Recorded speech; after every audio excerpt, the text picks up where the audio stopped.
This is highway robbery for the San Francisco Giants, as a bombshell report has come out indicating that Buster Posey and the front office have been given a golden opportunity to acquire the best pitcher in Major League Baseball. We are going to break all of that down here on SF Giants Digest. This offseason, we're going to be breaking down every major trade, rumor, acquisition, so make sure to go down below and hit that subscribe button for the rest of the offseason news.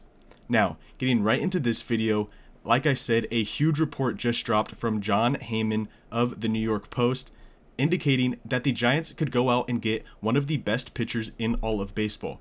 Here, we are talking about Tarik Skubal, the ace, the Cy Young winner of the Detroit Tigers. This is from Jon Heyman. This is the actual report, and this says the Tigers and superstar pitcher Tarik Skubal have a lot of work to do if they're going to bridge quite possibly the biggest gap in MLB negotiating history, an estimated $250 million. That's not a misprint, it's close to $250 million. Word is a year ago the Tigers offered Skubal well less than a $170 million deal that was later signed by Garrett Crochet. While there's no belief Skubal named his price, his obvious comp is Garrett Cole, who signed 6 years ago for a record $324 million. He goes on to say, do they trade Skubal at a time they're likely to get 50 cents on the dollar? Soto, Mookie Betts are rare superstars traded heading into their walk years.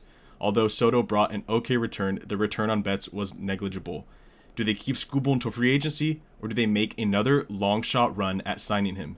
And this is a big deal. Obviously, this is a brand new report about what has gone on between the Tigers, between Tarik Skubal, but there's always the chance that the Tigers up their price and they go out and sign Tarik Skubal to a huge extension. Obviously, he is the best pitcher in the American League, arguably the best pitcher in baseball, 1A, 1B with Paul Skeens, but there's always the chance that that happens. However, it seems like it's growing belief across the industry, across Major League Baseball, that the Tigers will trade Tarik Skubal going into his walk year. This is what we saw with Kyle Tucker and the Astros just last offseason, getting traded to the Chicago Cubs. This is something that has been a growing ideology across baseball. For a small market team to trade one of their superstars for a big return in order to not get nothing back from that guy heading into free agency. And then a little bit after this report, we saw from MLB Deadline News that the Tigers offered starting pitcher Tarik Skubal a 4-year contract for less than $100 million after the 2024 season, per Evan Petzold, which is pretty insane to think about the fact that after winning the Cy Young in 2024, his first one, he's pretty much going to stroll into his second Cy Young after the 2025 season. But after winning the Cy Young in 2024, the Tigers are going to offer this guy a 4-year contract for under $100 million.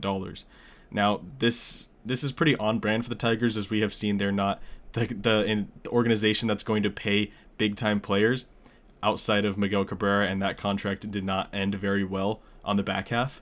However, with a guy like Tarik Skubal, who is undeniably the best pitcher in the American League with insane stuff, who can mow down any lineup and is the ace of any team in Major League Baseball, to not offer him more than $100 million is absolutely laughable.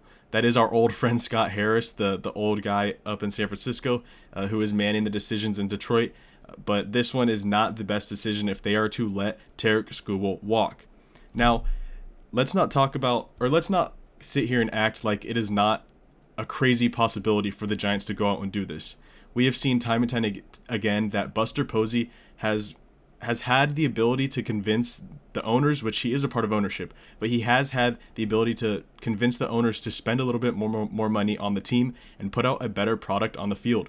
This offseason, obviously, signing Willy Adames to the big contract, trading for Rafael Devers, which had north of $250 million left, and then even the Matt Chapman extension at the end of last season, Posey was a big part of, even before he was the president of baseball operations. So it is absolutely believable to see that Buster Posey could say, hey, this is a guy we cannot miss out on, and this will put us up there with the Dodgers, the Padres in the National League West, and with the other contenders in the National League if we go and get this guy. I mean, could you imagine a front line of the rotation of Tarik Skubal, Logan Webb, and then Robbie Ray as your 3, who was an all-star last year, and then Landon Roop, and then sign one more starter at the back half? That is one of the best rotations in baseball, no questions asked. And now some of you may be thinking, the Giants are going to go out and get Kyle Tucker, they're going to get Kyle Schwarber, they're going to be focused on hitting, but that is not the case. we've seen here this whole offseason that focus is going to be on pitching. This is from Alex Pavlovich of NBC Sports Bay Area, one of the guys who is extremely tapped in to the Giants clubhouse. He says, I think our focus is going to be on pitching to try to fortify our starting staff, which is what Buster Posey said. The same goes with the bullpen. I believe that pitching and defense wins, so that's where we'll probably start looking this offseason when free agency does happen.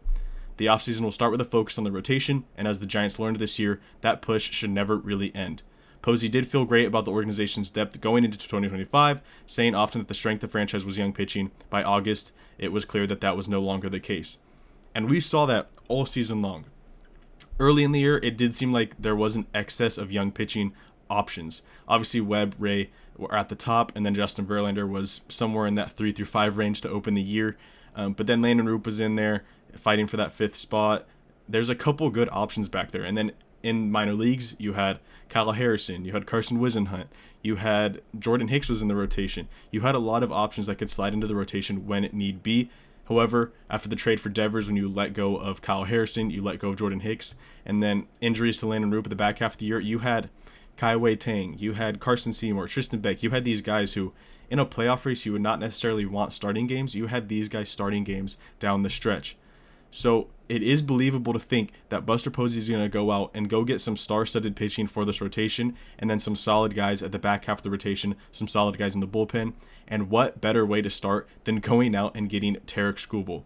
Like I said, he's unarguably either 1A or 1B, the best starting pitcher in all of baseball. Him and Paul Skeens go toe-to-toe. He's going into his 2nd Cy Young.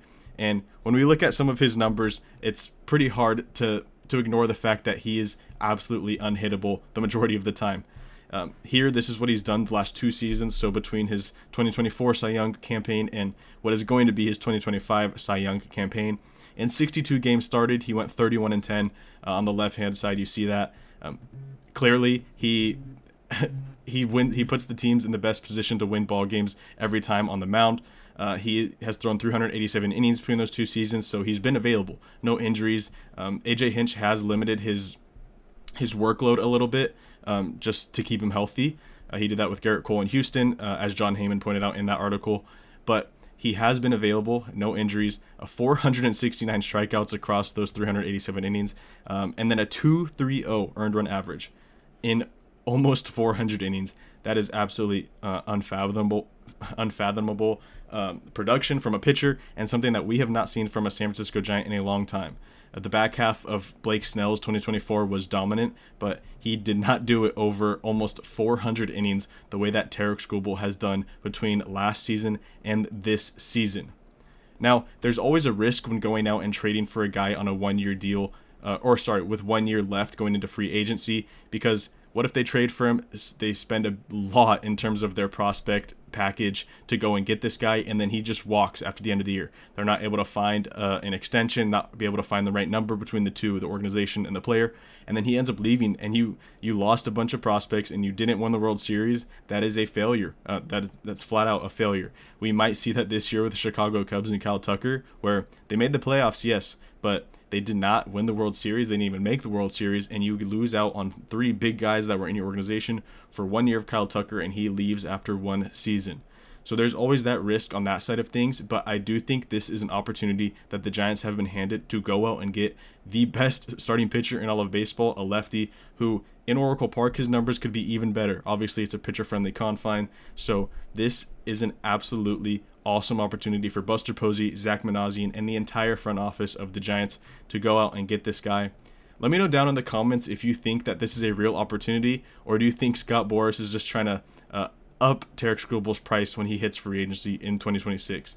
Let me know what you think down below, and make sure to subscribe to SF Giants Digest.